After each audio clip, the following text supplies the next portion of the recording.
TNN TV کی بین الاقوامی خبروں کے ساتھ میں ہوں نمرہ کنول۔ اقوام متحدہ میں کینیڈا کے سفیر کا کہنا ہے کہ فوجی مداخلت ہیٹی کے پاس ایسے گروہوں کو جڑ سے اکھاڑ پھینکنے کا بہترین موقع ہے جنہوں نے کیریبین ملک میں برسوں سے افراتفری پھیلا رکھی ہے۔ مزید جانیں گے اس رپورٹ میں۔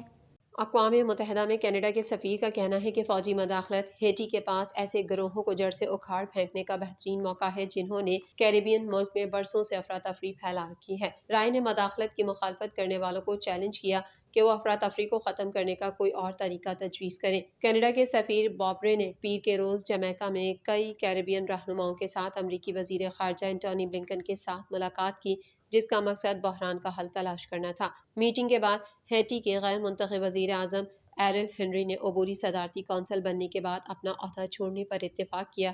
یہ اقدام کینیڈا اور اس کے ساتھیوں کے کئی مہینوں کے دباؤ کے بعد سامنے آیا ہے۔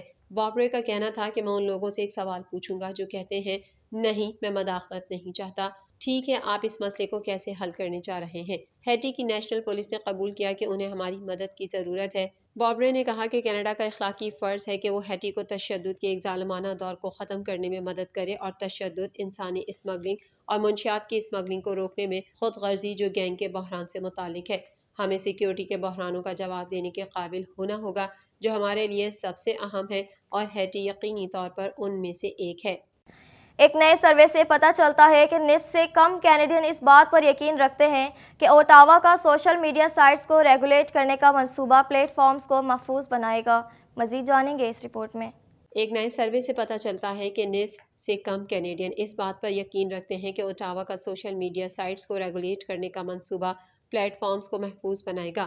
پولنگ فرم لیجر نے صرف 1500 زیادہ کینیڈینوں سے لبرل حکومت کی طرف سے سوشل میڈیا پلیٹ فارمز کو خاص طور پر بچوں کے لیے محفوظ بنانے کے لیے اقدامات کرنے کی تجویز کے بارے میں پوچھا۔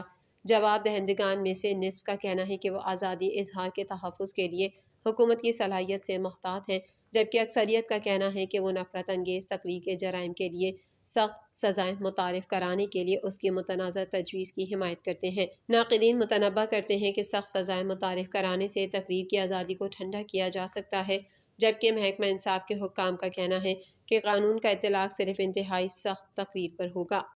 کینیڈا کے وفاقی وزیر صنعت کا کہنا ہے کہ آلودگی کی قیمتوں میں اضافے کی کوششوں پر منصوبہ کام کر رہا ہے۔ مزید جانیں گے اس رپورٹ میں۔ کینیڈا کے وفاقی وزیر صنعت فرانسوئز فلپ چیمپئن کا کہنا ہے کہ آلودگی کی قیمتوں میں اضافے کی کوششوں پر منصوبہ کام کر رہا ہے۔ ابھی تک ایک اور صوبائی رہنما نے ٹروڈو حکومت سے اگلے ماہ کاربن ٹیکس میں اضافے کو روکنے کا مطالبہ کیا ہے۔ یہ ریمارکس نیو فاؤنڈ لینڈ سے وزیر اعظم جسٹن ٹروڈو اور لیبراڈور کے وزیر اعظم اینڈریو فیورے کو لکھے گئے خط کے جواب میں سامنے آئے۔ فیورے نے وفاقی حکومت سے کہا کہ وہ خاندانوں کو درپیش موجودہ چیلنجز کے اثرات کو حل کرنے اور ان کو مزید پیچیدہ نہ کرنے میں مدد کرے۔ سزا دینے والی مہنگائی اور زندگی کی قیمت کے چیلنجوں کا حوالہ دیتے ہوئے جو اس کے صوبے کے سب سے کمزور رہائشیوں کو متاثر کرتے ہیں۔ یکم اپریل کو وفاقی کاربن ٹیکس میں آنے والا تقریباً 25% اضافہ قابل فہم تشویش کا باعث بن رہا ہے۔ خط میں لکھا گیا ہے، میں احترام کے ساتھ درخواست کرتا ہوں کہ آپ نفاذ کو روکنے پر غور کریں، کم از کم اس وقت تک جب تک مہنگائی کے استحکام، شرح سود میں کمی اور متعلقہ زندگی کی قیمت پر معاشی دباؤ کافی ٹھنڈا ہے۔ اپریل کے ٹیکس میں $65 فی ٹن کاربن کے اخراج سے $80 تک اضافہ سلسلے کا حصہ ہے، جس کی فیسوں میں 2030 تک سالانہ اضافہ ہونا طے ہے۔ چیمپئن نے کہا کہ وہ اس معاملے پر فیوری کی آواز سنتے ہیں لیکن آلودگی پر قیمت لگانا صحیح کام ہے۔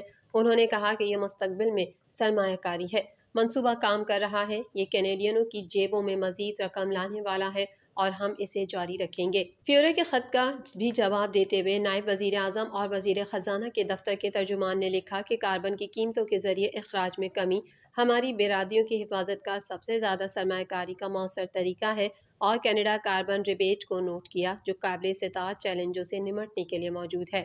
امریکہ میں سابق صدر ڈونلڈ ٹرمپ اور موجودہ صدر جو بائیڈن کے درمیان انتخابی دنگل اب بس سجنے کو ہی ہے۔ میڈیا رپورٹ کے مطابق ڈونلڈ ٹرمپ اور جو بائیڈن نے اپنی اپنی جماعتوں کے صدارتی امیدوار نامزد ہونے کا مرحلہ جیت لیا۔ مزید جانیں گے اس رپورٹ میں۔ امریکہ میں سابق صدر ڈونلڈ ٹرمپ اور موجودہ صدر جو بائیڈن کے درمیان انتخابی دنگل اب بس سجنے کو ہی ہے۔ میڈیا رپورٹ کے مطابق ڈونلڈ ٹرمپ اور جو بائیڈن نے اپنی اپنی جماعتوں کے صدارتی امیدوار نامزد ہونے کا مرحلہ جیت لیا۔ جارجیا، واشنگٹن، دیگر ریاستوں میں منعقد ہونے والے مقابلے میں جو بائیڈن نے اپنی نامزدگی کے لیے 1968 مندوبین کا مقررہ ہدف حاصل کر لیا۔ ایسا 70 برسوں میں پہلی بار ہو رہا ہے کہ دو امیدوار مسلسل دوسری بار کے بعد دیگر امریکی صدارتی انتخاب میں ایک دوسرے کے مد مقابل ہوں گے۔ اسی طرح سابق صدر ڈونلڈ ٹرمپ نے بھی جارجیا، ہوائی، میسیپیسی اور واشنگٹن سے اپنی جماعت کی طرف سے 1212 ڈیلیگیٹس حاصل کیے اور ریپبلکن کے صدارتی امیدوار ہونے کا احساس حاصل کیا۔ سوشل میڈیا پر اپنی ایک پوسٹ میں 71 سالہ ڈونلڈ ٹرمپ نے کہا کہ جشن منانے کا ابھی وقت نہیں، بلکہ اصل جشن جو بائیڈن کو شکست دینے کے بعد منائیں گے، کیونکہ جو بائیڈن امریکی تاریخ کے بدترین صدر ہیں۔ امریکی صدر ڈونلڈ ٹرمپ اور جو بائیڈن نے اپنی اپنی جماعتوں کی طرف سے نامزدگی جیتنے کے بعد صدارتی الیکشن کے اکھاڑے میں ایک دوسرے کے سامنے ہیں۔ 81 سالہ جو بائیڈن نے ڈیموکریٹک کی نامزدگی حاصل کرنے پر ووٹرز کے پاس اب اس ملک کے مستقبل کے بارے میں فیصلہ کرنے کا وقت ہے۔ کیا ہم کھڑے ہو کر اپنی جمہوریت کا دفاع کریں گے یا دوسروں کو اسے ختم کرنے دیں گے؟ اقوام متحدہ اور عالمی رہنماؤں کی جانب سے رمضان المبارک میں جنگ بندی کے مطالبے کے باوجود اب تک اس میں کوئی پیش رفت نہ ہو سکی۔ مزید جانیں گے اس رپورٹ میں۔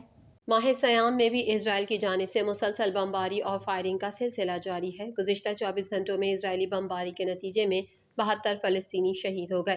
اقوام متحدہ اور عالمی رہنماؤں کی جانب سے رمضان المبارک میں جنگ بندی کے مطالبے کے باوجود اب تک اس میں کوئی پیش رفت نہ ہو سکی۔ غزہ میں رمضان سے پہلے جنگ بندی کے لیے کوششیں کرنے والے ممالک قطر، مصر، امریکہ جنگ بندی کرانے میں ناکام رہے۔ میڈیا رپورٹ کے مطابق یروشلم میں اسرائیلی فوج نے 9 عمر لڑکے سمیت 3 فلسطینی شہریوں کو گولی مار کر شہید کر دیا۔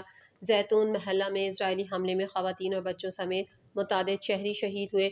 جنین پناہ گزین کیمپ کے قریب حماس اور اسرائیلی فوجیوں کے درمیان شدید فائرنگ کا سلسلہ جاری ہے۔ شمالی غزہ میں شدید غذائی قلت سے مزید 2 بچے دم توڑ گئے۔ غذائی قلت سے مرنے والے بچوں کی تعداد 27 تک پہنچ گئی۔ اسرائیلی وزیر اعظم نے رفح میں زمینی آپریشن کے اعلان سے دستبردار ہونے سے انکار کر دیا۔ نتن یاہو نے رفح کو صفحہ ہستی سے مٹانے کی دھمکی دے ڈالی۔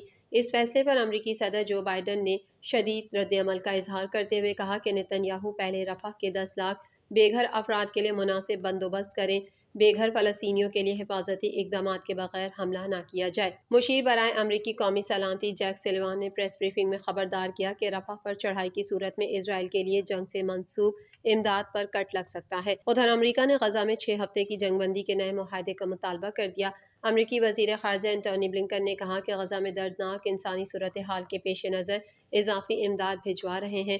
یرغمالیوں کی رہائی اور غزہ میں مستقل جنگ بندی کے لیے کام جاری رہے گا۔ علاوہ ازیں امریکی سینیٹرز نے جو بائیڈن سے اسرائیل کو اسلحے کی فراہمی روکنے کا مطالبہ کر دیا۔